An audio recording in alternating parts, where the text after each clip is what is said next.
Friends, Dinesh Kumar fitter theory class में आपका स्वागत है। आज की क्लास हमारी टेम्परिंग के ऊपर है। कल हमने लास्ट क्लास में हार्डनिंग के बारे में पढ़ा था हीट ट्रीटमेंट में, तो आज हम टेम्परिंग के बारे में पढ़ेंगे, एनीलिंग के बारे में पढ़ेंगे। जो भी इसकी और प्रोसेस है उसको पढ़ेंगे और समझेंगे कि इसमें इसको कैसे किया जाता है, इससे किस तरह के हमको कलर प्राप्त होते हैं, कितने टेम्परेचर में प्राप्त होते हैं। अगर आपको क्लास अच्छी लगे तो लाइक शेयर सब्सक्राइब ज़रूर करिएगा, कमेंट करिएगा क्लास कैसी लगी। चलिए शुरू करते हैं आज का टॉपिक, टेम्परिंग। टेम्परिंग एक ऊष्मा उपचार विधि है। ऊष्मा उपचार मतलब हीट ट्रीटमेंट, जिसमें कठोरीकृत इस्पात हार्डेंड स्टील को 400 डिग्री सेंटीग्रेड से नीचे तापक्रम तक पुनः तप्त करके ठंडा किया जाता है। ध्यान दीजिएगा, ये शब्द पुनः आया, मतलब एक बार जब हम एक निश्चित धातु प्राप्त कर लेते हैं निश्चित कार्बन मात्रा की, तो उसके बाद हम उसको दोबारा गर्म करते हैं। कहाँ तक गर्म करेंगे? 400 डिग्री सेंटीग्रेड तक। इस्पात की टेम्परिंग का उद्देश्य का प्रयोजन, क्यों टेम्परिंग की जाती है, इसका क्या प्रयोजन है, देखिए। कहाँ तक होता है, कितने डिग्री टेम्परेचर तक? 400 डिग्री। ये ध्यान रखिएगा, है ना, क्या इम्पोर्टेंट चीज़ है, मैं आपको अंडरलाइन करके बता रहा हूँ, ठीक है। इस्पात की टेम्परिंग का उद्देश्य क्या है?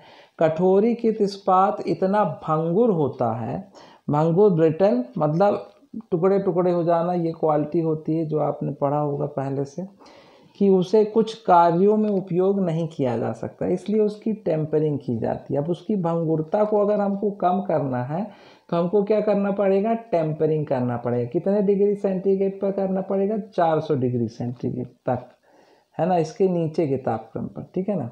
टेम्परिंग का उद्देश्य क्या है?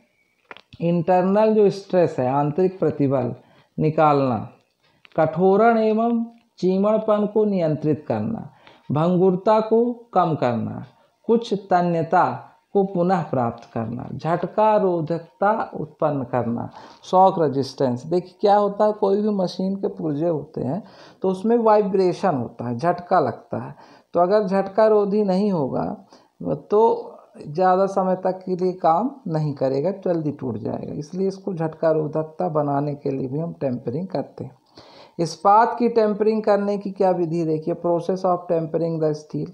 टेम्परिंग प्रक्रम में कठोरीकृत इस्पात को उचित टेम्परिंग ताप तक गर्म करके उसी ताप पर निश्चित समय तक ऊष्मा सोखने के लिए छोड़ दिया जाता है।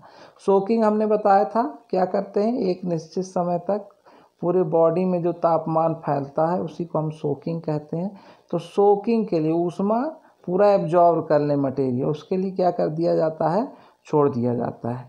यह अवधि अनुभव से निश्चित की जा सकती है। आप अनुभव करेंगे कितनी देर में पूरे में आपका पूरा तापक्रम पूरी बॉडी में पहुंच चुका है।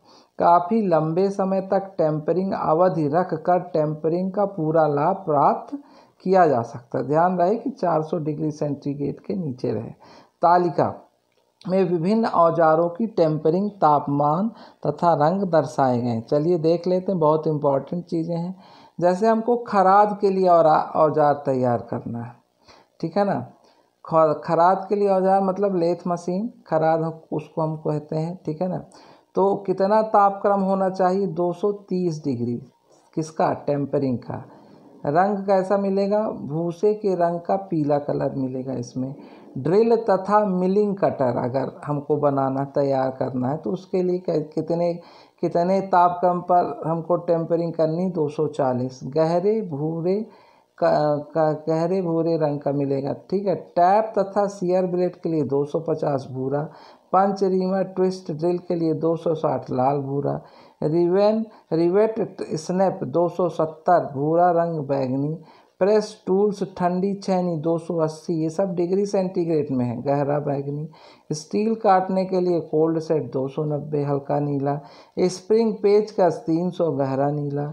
320 अति गहरा नीला। 340 भूरापन लिए हुए नीला। बिना आवश्यक कठोरता के चीमड़पन के लिए हमारी जो टेम्परिंग है ये 450 के ऊपर है ये रंगहीन हो जाएगी, ठीक है ना। तो इसके बाद चलिए आगे देख लेते हैं एनीलिंग के बारे में। एनीलिंग ऑफ स्टील, देखिए इसका उद्देश्य क्या है ये। इस प्रक्रम में स्टील का क्रांतिक सीमा क्रिटिकल रेंज के ऊपर गर्म करके पर्याप्त समय तक सोकिंग के लिए छोड़ दिया जाता है, जिसमें वांछित बदलाव हो सके तथा फिर एक पूर्व निर्धारित दर से सामान्यतः बहुत धीरे धीरे भट्टी में ही ठंडा होने दिया जाता है। अब इसमें क्या, जब एनीलिंग करते हैं तो हम एक बार फिर से उसको क्रांतिक सीमा के ऊपर गर्म करते हैं, फिर से उसमें कुछ आंतरिक बदलाव यांत्रिक बदलाव चाहते हैं, इसलिए ऐसा हम करते हैं। प्रयोजन क्या है, इस्पात को मृदुता प्रदान करना, सॉफ्ट हो जाए, फिर मशीनिंग योग्यता सुधर जाए, तन्यता बढ़ाने के लिए, आंतरिक प्रतिबलों को मुक्त करने के लिए, ग्रेन साइज को सुधारने के लिए, ठीक है ना, ऊष्मा उपचार के लिए तैयार किया जाता है। एनीलिंग प्रक्रिया, एनीलिंग प्रोसेस, एनीलिंग के लिए अति हाइपोयुक्टाइल इस्पात, है ना, इस्पात नीचे क्रांतिक तापमान UCT 30 से 50 डिग्री ऊपर तक अद्राद्रवणिक क्रांतिक इस्पात को निचले क्रांतिक तापमान 50 डिग्री सेंटीग्रेड ऊपर तक तप्त किया जाता है, ठीक है ना। ये देख सकते हैं फिगर नंबर 1 में आपको normalisation tempering for plain carbon दिखाया गया है। इसमें आप देख सकते हैं कि ये 0.8% कार्बन यूटेक्टाइड पॉइंट दिया हुआ है, ऊपर नॉर्मलाइजेशन टेम्परेचर दिया हुआ, इसको आप समझ सकते हैं गौर से। ये देखिए UCT LCT 950 980, ठीक है ना, 0.85% कार्बन की मात्रा। कार्बन स्टील की मोटाई के अनुसार तापक्रम पर सोखने के लिए समय 5 मिनट 10 mm प्रति 10 mm तक रखा जाता है। कार्बन इस्पात को ठंडा करने की दर 100 से 150 डिग्री सेंटीग्रेड प्रति आवर पर घंटे होती है, ठीक है ना। एनीलिंग के लिए या तो जॉब को भट्टी में ही स्विच ऑफ करके रख दिया जाता है, अथवा उसे सूखी मिट्टी बॉल या सूखी राख में ढक दिया जाता है, जिससे वो धीरे धीरे ठंडा हो जाए। ये एनीलिंग प्रक्रिया। इस्पात का सामान्यीकरण या नॉर्मलाइजेशन, इस्पात के अवयवों की संरचना का शोधन करने के लिए उसके आंतरिक दोषों को दूर करने की प्रक्रिया को सामान्यीकरण, कुछ ना कुछ दोष आ जाते हैं तो उसको दूर करने की जो प्रक्रिया है वही कहलाती है नॉर्मलाइजेशन ऑफ स्टील, ठीक है ना। तो धातु में महीन ग्रेन साइज उत्पन्न करना, बार बार तपतन एवं असामान्य शीतलन व हैमरिंग के कारण आंतरिक संरचना में उत्पन्न प्रतिबलों को हटाना, तन्यता को कम करना, फटने से बचाना, मुड़ने को रोकने के लिए, ठीक है ना।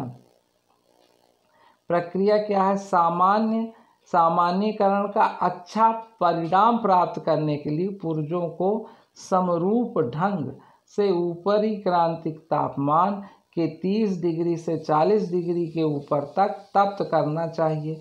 इसके पश्चात उसे स्थिर वायु में कक्ष तापक्रम पर, जो भी रूम टेम्परेचर है, उस पर ठंडा किया जाता है। सभी फोर्जिंग, कास्टिंग तथा कठोरीकृत पुर्जों का सामान्यीकरण, है ना, या परतों का सामान्यीकरण किया जाना चाहिए, है ना, ठीक है।